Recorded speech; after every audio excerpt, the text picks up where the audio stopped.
आप लोगों को पता है कि 470 नंबर 500 में प्राप्त कर सभी के लिए प्रेरणा का काम कर रही है। प्रेरणा का एक हम लोग दिल से स्वागत करते हैं। ये पूरा परिवार, पूरा प्रांगण को ये जो महत्व प्रदान की है और ये पूरे राज्य में जो पोजीशन बना के दी है, तहे दिल से धन्यवाद करते हैं। हम सभी शिक्षक प्रेरणा की वाणी को सुनने के लिए हम लोग तैयार हैं। Thank you sir, thank you to all teachers, thank you juniors. आप सभी को बहुत बहुत धन्यवाद। रिस्पेक्टेड टीचर्स, प्रिंसिपल सर और ऑल जूनियर्स, आप सबसे पहले तो गुड आफ्टरनून टू ऑल। और सबसे पहले तो मैं सभी टीचर्स को थैंक यू बोलना चाहूँगी, जिन्होंने ना हमें सिर्फ पढ़ाया बल्कि समय समय पर मोटिवेट किया। अगर हम डीमोटिवेट हो जाते थे तो हमें गाइडेंस देते थे समय समय पर, तो इसके लिए थैंक यू। इस टाइम आने पर हमें भी अपना क्लास 12 का वक्त याद आ गया, क्योंकि उस टाइम हमारी भी पढ़ाई के साथ थोड़ी गहरी दोस्ती हो चुकी थी। उस टाइम थोड़ा दोस्तों से वास्ता कम हो गया था, मतलब पढ़ाई से थोड़ा ज़्यादा लगाव हो गया था। उस टाइम मैंने स्कूल भी आना कम कर दिया था जनवरी के टाइम में, तो वो मतलब मौका थोड़ा कठिन था। मतलब जैसे कि कोई फंक्शन हो रहा है, आप उस चीज़ को छोड़ के पढ़ाई पर ध्यान लगाना, वैसे में थोड़ा हो जाता है कि उस टाइम सरस्वती पूजा, इंडिपेंडेंस डे, जितने भी दिन थे मैंने कोई भी चीज़ को अटेंड नहीं किया था।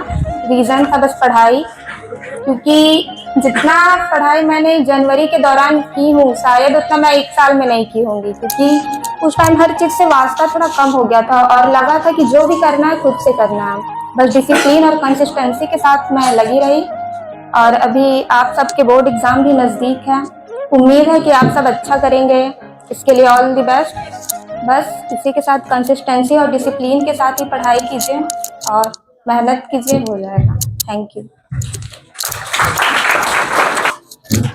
प्रेरणा को भी बहुत बहुत धन्यवाद हमारे विद्यालय परिवार की ओर से। अभी आप लोगों को बताया कि ये भी जो बच्चे हैं ये भी बहुत ही अनुशासन में रह करके पढ़ाई करी है।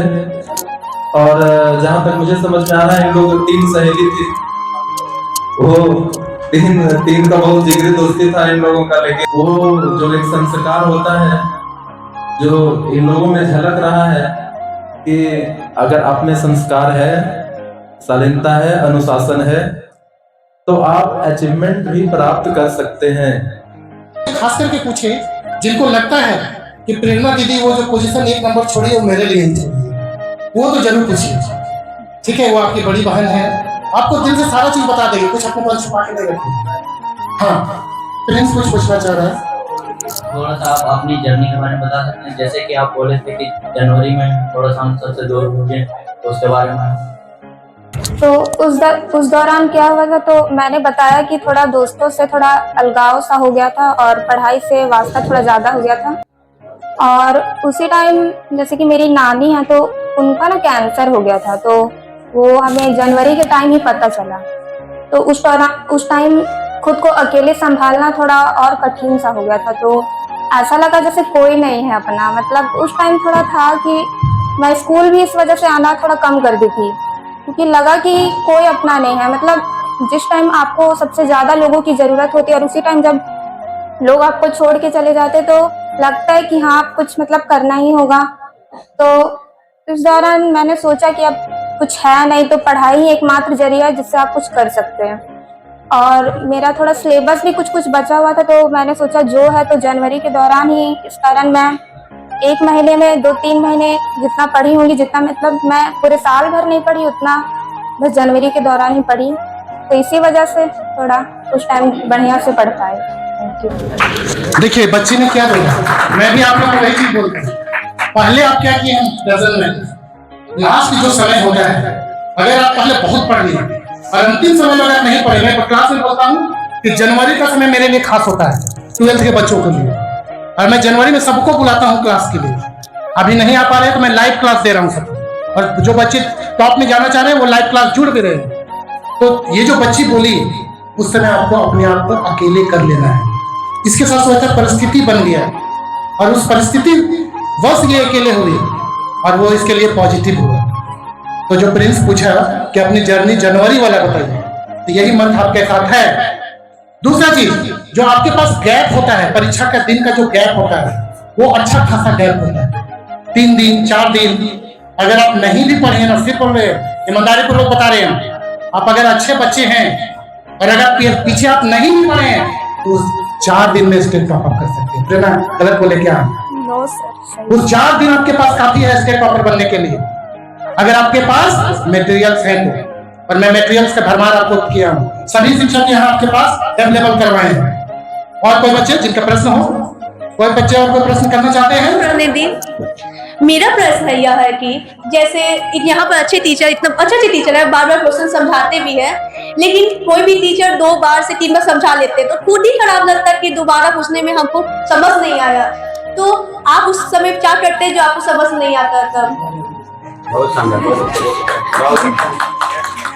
सबसे पहले तो स्टूडेंट या फिर कोई भी विद्यार्थी को अपने में एक शर्म नहीं होनी चाहिए कि आप किसी टीचर से कोई क्वेश्चन पूछ रहे तो आप उसको 10 बार भी पूछेगा तो अगर टीचर्स अच्छे होंगे तो वो आपको 10 बार भी पूछेगा तो वो 10 बार भी बताएंगे। और उस टाइम आपको शर्म नहीं होनी चाहिए, अगर आपको जो चीज समझ नहीं आ रहा तो आप बेझिझक पूछ लीजिए। कहना है कि आपको बेहिचक पूछना है। हम भी बोलते हैं एग्जाम के समय में आप जब तक हम सोए नहीं हैं उस समय तक आप मोबाइल से फोन करके पूछ सकते हैं। सभी को फ्रीडम दिए हुए हैं, सभी बच्चों को फ्रीडम है। ये व्हाट्सएप में अगर आप कुछ क्वेश्चन करते हैं तो आपको रिप्लाई करके जवाब मिलता है। अगर वहां नहीं समझ में आता तो फोन करते हैं, मानसी सही है ना, सबको करते हैं।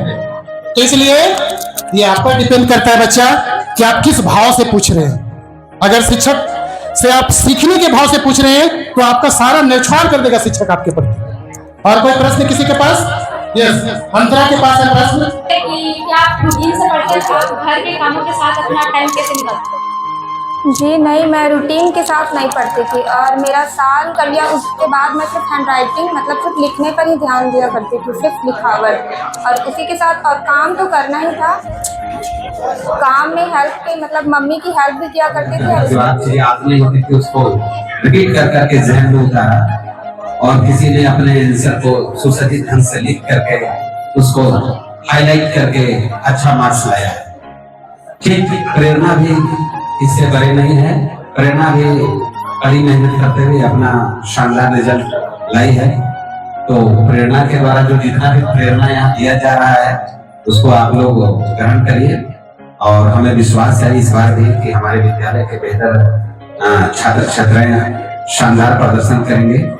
और प्रेरणा को मैं अंतिम में यही कहूंगा कि आपका लक्ष्य अब कहीं एक बड़ा होना चाहिए। अभी इसी प्रसाद में हम अपने टॉपर्स को ये कहेंगे कि अब एक सामने लक्ष्य रखो कि मुझे ये बनना है, मुझे वो बनना है, मुझे ये पाना है, मुझे वो पाना है, ये तय करो और उसके मुताबिक अपने आप को आगे बढ़ाओ। मुझे पूर्ण विश्वास है कि जिस तरह से आप लोगों ने अपने रिजल्ट्स को बेहतर किया है, आप समाज के लिए भी एक प्रेरणा और एक शानदार मिसाल बन सकते हैं। थैंक यू प्रेरणा।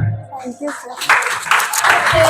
आपने हमारे स्कूल के लिए इतना गर्व का स्रोत बना, प्रेरणा दिया, प्रेरणा नाम भी है आपका और प्रेरणा का स्रोत भी आप बनिए। तो मेरा क्वेश्चन यही है आपसे कि जैसे पढ़ते टाइम हमें ऐसा लगता है कि पढ़ते तो लिए होते हैं लेकिन कुछ कुछ टॉपिक्स ऐसे लगते हैं कि ये याद नहीं है जबकि वो पढ़े हैं और एग्जाम में हो सकता है वो रिकॉल हो सकता है, लेकिन प्रिपरेशन के टाइम में हमें लगता है कि वो हमें याद नहीं है। तो उसको आपने कैसे मेंटेन किया? सबको लग रहा है कि आपकी तैयारी पूरी हो चुकी है तो खुद पर आप भरोसा रख सकते हैं कि एग्जाम टाइम आपकी इंटेलिजेंस से ज्यादा मायने आपका शांत दिमाग रखता है, क्योंकि उस टाइम ऐसा होता है कि आपको लिखना ही है और उस टाइम आपको ज्यादा रटा रटाया चीज याद भी नहीं रहता है। और उस टाइम आपको ऐसा मतलब आप किसी भी ढंग से अपने मन से भी उस चीज को लिख सकते हैं। जैसे कि श्रेया भी बताई कि सब्जेक्ट को आप कनेक्ट करके पढ़ सकते हैं, हिस्ट्री को थोड़ा ज्योग्राफी से कनेक्ट कर सकते हैं। और अगर आपको जैसे कि जो टॉपिक समझ नहीं आया और सर के पास भी वैसा टाइम नहीं है तो आप यूट्यूब से भी हेल्प ले सकते हैं, ऑनलाइन के जरिए आप उसकी मदद ले सकते हैं। और किसी भी चीज का आप रटा रटाया आंसर नहीं लिखे तो वो बढ़िया रहेगा, क्योंकि किसी भी आप जिस चीज को अपने ढंग से जितना बढ़िया से उसको लिख सकते हैं उससे टीचर का प्रभाव उस पर ज्यादा जाता है। और थोड़ा रटा रटाया लिखेगा तो टीचर को भी लगेगा कि इस बच्चे का भी सेम वही गाइड से आंसर लिखा हुआ है, इस बच्चे का भी सेम उसी गाइड से आंसर लिखा हुआ है, तो इस कारण टीचर वहाँ मतलब मार्क्स नहीं देते हैं। और अगर उसमें आपका अगर थोड़ा अपना लैंग्वेज, थोड़ा अपनी अनुभव की बातें लिखेंगे तो वहाँ पे टीचर का ध्यान जाता है। तो अगर